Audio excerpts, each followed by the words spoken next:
18 दिसंबर को बांग्लादेश में एक कपड़ा फैक्ट्री में काम करने वाले 27 साल के दीपू चंद्र दास की पीट कर हत्या कर दी गई।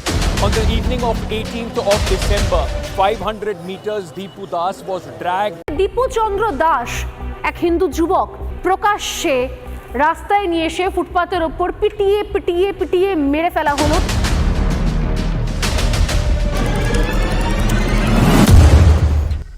বাংলাদেশের মানুষ আর কিছুতে উন্নতি করুক বা না করুক, মূর্খামি আর ধর্মের নামে গোড়ামিতে তারা এখন টপে র্যাঙ্ক করছে। বাংলাদেশে একজন খেটে খাওয়া হিন্দু যুবক যার নাম দীপু দাস, তাকে এই উগ্রবাদী অশিক্ষিত গুলো মারতে রাস্তায় টেনে নিয়ে গিয়ে হাত মারা অবস্থায় কয়েকজন মিলে তার ছাতির উপর পা দিয়ে মারিয়ে তাকে গাছে ঝুলিয়ে জীবন্ত পুড়িয়ে মেরে ফেলা হয়, কারণ সে তাদের নবীর বিরুদ্ধে নাকি বাজে কথা বলেছিল। এর প্রমাণ কি আছে? প্রমাণ তো কিছু নেই, কেউ একজন ভিড়ের মধ্যে বলেছিল, ওই বলেছিল বাল বলেছিল বাল। আর যদি বলেই থাকে তার জন্য পুলিশ ছিল, আইন ছিল, তারা শাস্তি দিত। হুদা হেলারি যারা সকাল থেকে 10টা ধর্মবিরোধী কাজ করে, ফেসবুকে মেয়েদের পোস্টের নিচে বাজে কমেন্ট করে, তারা ঠিক করে দেবে কেউ ধর্মকে নিয়ে বাজে কথা বললে কি শাস্তি হবে।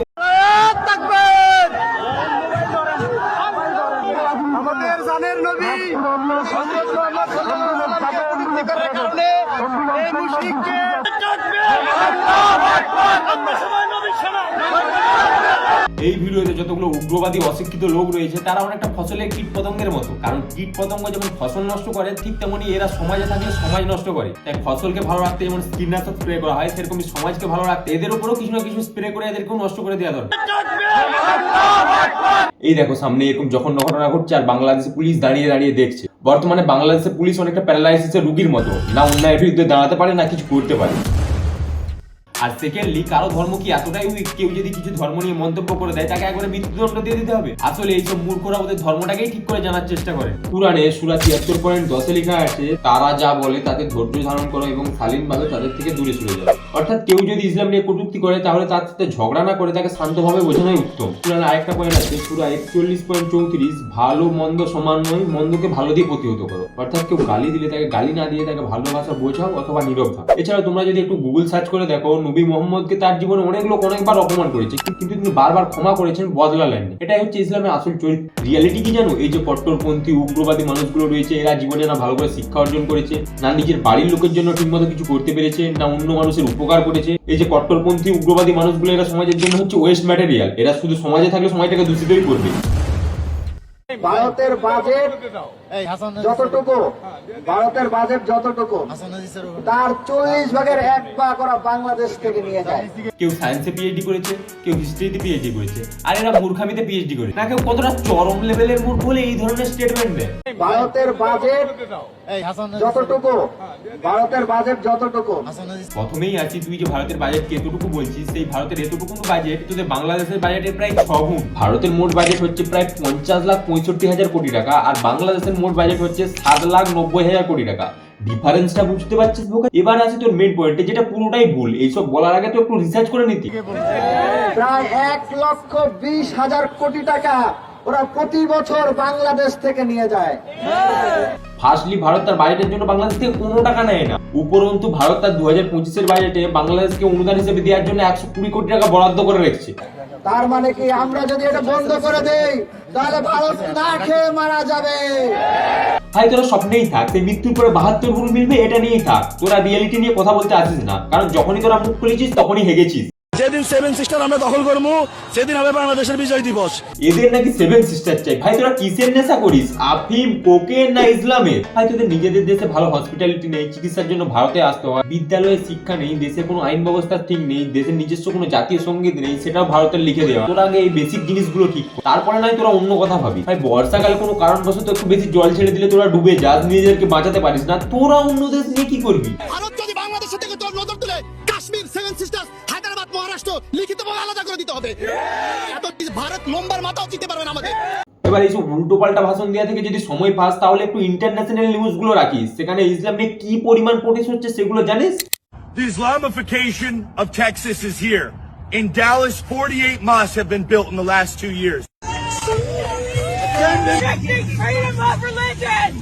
Islamification of our country is happening. কুরআনকে শুকুরের মুখে দিয়ে দিচ্ছে, কুরআনকে পুড়িয়ে ফেলছে, প্রফেটকে পিডোফাইল বলছে, তার পোস্টার লাগিয়ে প্রোটেস্ট করছে।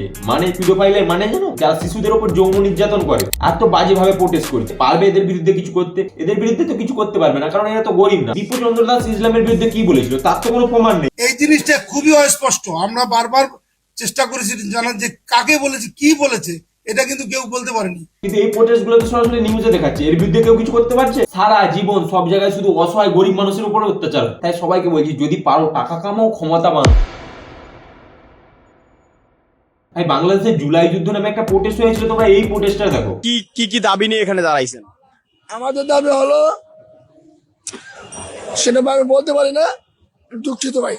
আমাদের দাবি হলো, 1 নেশা করতে দিতে হবে, 2 নেশা করতে দিতে হবে, 3 নেশা করতে দিতে হবে।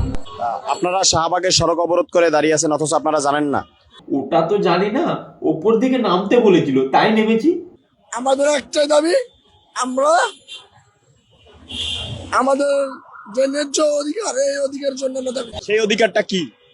সেই অধিকারটা আমি এখন বলতে পারবো না ভাই, আমি সরি ভাই। দাবি কি সেটা জানিস না, অধিকার কি সেটা জানিস না, তাহলে জানিসটা কি? দাঙ্গা করতে? এরকমই হবে। তোরা যতদিন না জানার চেষ্টা করবি, ততদিন তোদেরকে রাস্তায় নেমে দাঙ্গাই করতে হবে। আর যারা উপরে থাকার তারা ঠিক উপরেই থাকবে।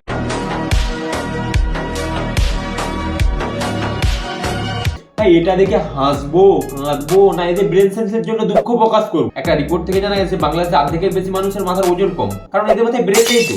ভাই, ওরা নয় গাছের পুজো করেছে তাই গাছ কেটে দিলি, কিন্তু হিন্দুরা তো সূর্যের পুজো করে, জলের পুজো করে, বাতাসের পুজো করে, এইগুলো কি করে মিটাবি?